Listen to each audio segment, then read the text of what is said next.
Good afternoon. This is Patrick, King Minion Demon, and today I'm just going to summarize how I spent my week-long vacation.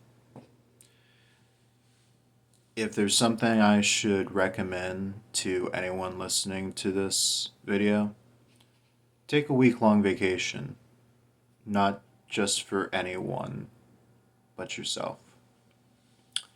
Let's begin. So the first day, I managed to hang out with my college buddy Gino. And we spent about 2 to 3 hours just playing Monster Hunter Now. Now, if you're not familiar with the game, it's created by the same company who made Pokemon Go, but it's a twist with Monster Hunter. Instead of catching Pokemon, you're hunting monsters from the Monster Hunter series. It's more captivating to me as a Monster Hunter fan, but that's just my bias talking too. It's free to download. Just watch out for the microtransactions. They are predatory.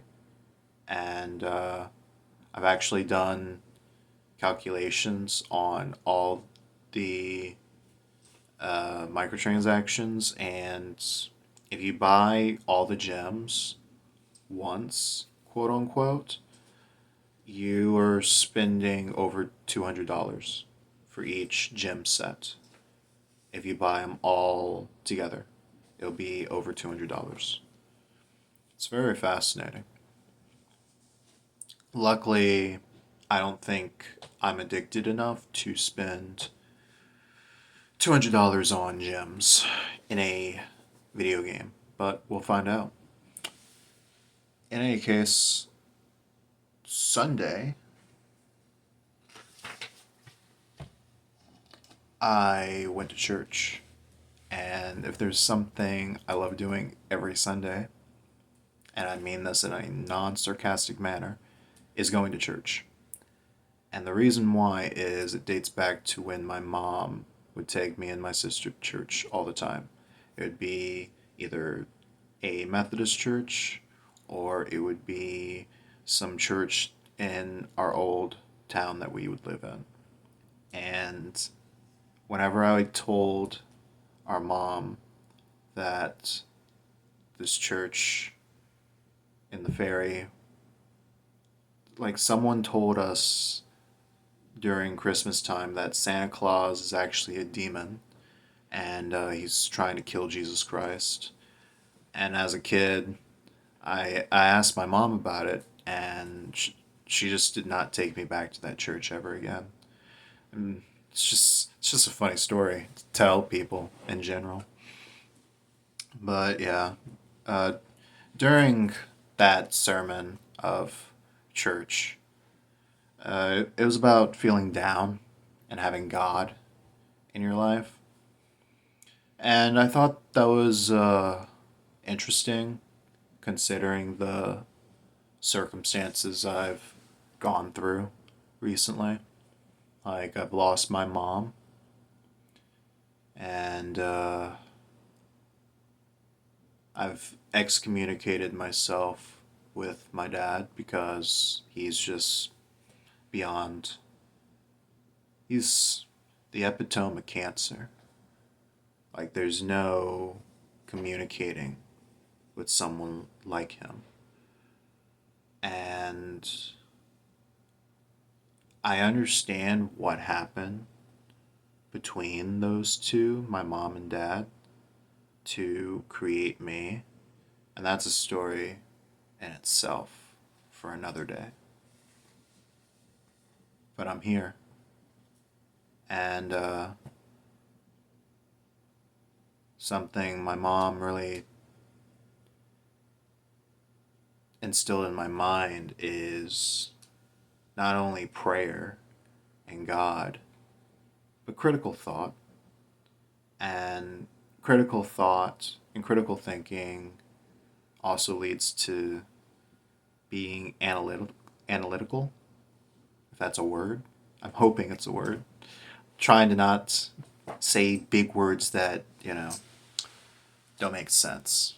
But I like I like analyzing things. It's fun. And going to church every Sunday. There's always the same people, always the same families. We always get to shake hands after singing. I fucking love singing. I love singing on the choir. Or, whenever we're told to stand up, I'm just like, yes, game time. But yeah, and then after church,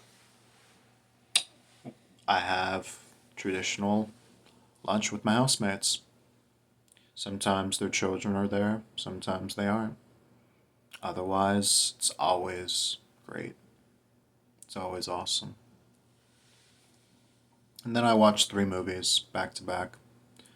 Firestorm, Hong Kong movie, really good.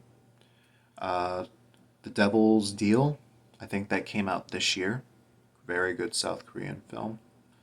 And Romper Stomper, which is Russell Crowe's first ever film. And he's a neo Nazi from Australia that hates the Vietnamese.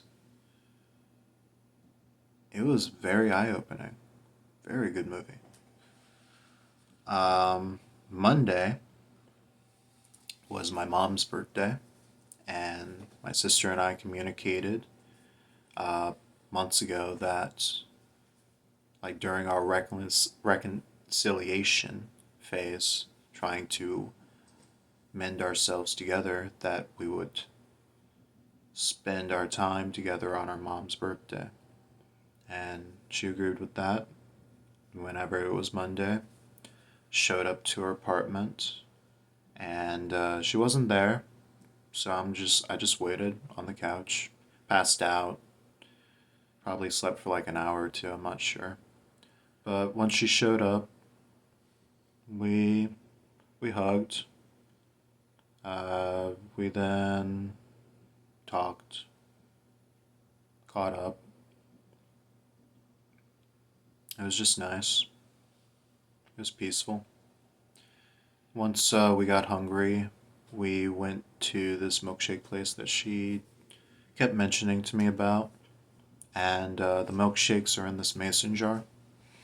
I got one that was red velvet, and they managed to put a red velvet cake on top. It was really cool.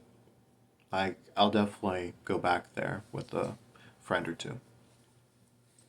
And after we finished eating, we went back to the apartment and just chilled, talked about mom, shared music relating to her, had dinner with the roommates.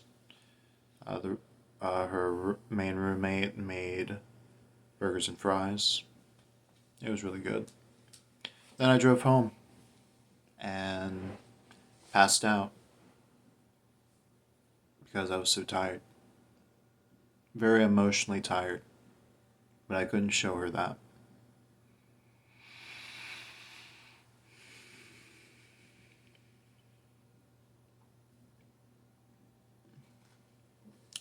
Tuesday, I got a haircut with my housemate, and then I hung out with him majority of the day. We watched Jail and Cops while chit chatting back and forth, shooting the shit. It was awesome. Felt like I had a real dad. Consider him my godfather, so works out. Um, Wednesday, I watched one of the newest Mad on the Internet episodes. If you're not familiar with that podcast, it's ran by Joshua Connor Moon of Kiwi Farms. Uh, he's an interesting fellow. He has all his credit card processors banned. Um, he has a lot of negative notoriety, despite the fact he's not really a bad person, as far as I can tell, analyzing him. His website's really fucking funny. I don't know what to tell you. He's fighting a good war for free speech, of all things, because he's trying to keep his website alive. Can't fault him for that. Uh, Thursday, I went shopping with my housemates, and it was just nice to get out and enjoy the fresh air. And more importantly, understand my housemates' life through their lens. Because not only did I go shopping with them, I also went to the doctors with them. It was it was interesting because I didn't want to just be at home by myself. Just don't. I don't want to do that all the time.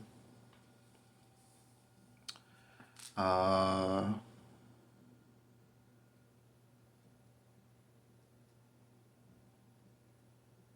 Friday, I watched a very good South Korean film called The Villainous.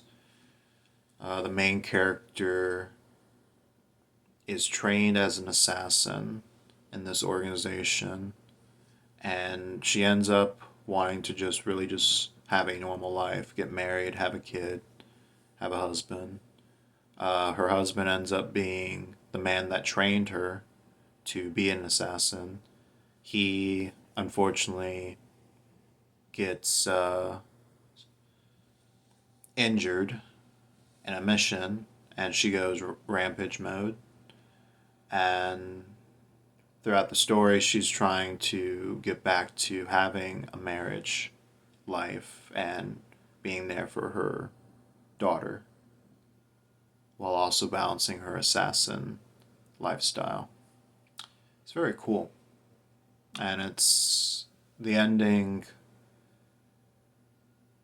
it's interesting. It's something. I'm very into strong written female archetypes. And it's not ones that just kick ass either. I'm also talking about ones that are very feminine, because I think femininity is a dying, not only a dying art, but a dying biology that needs to come back.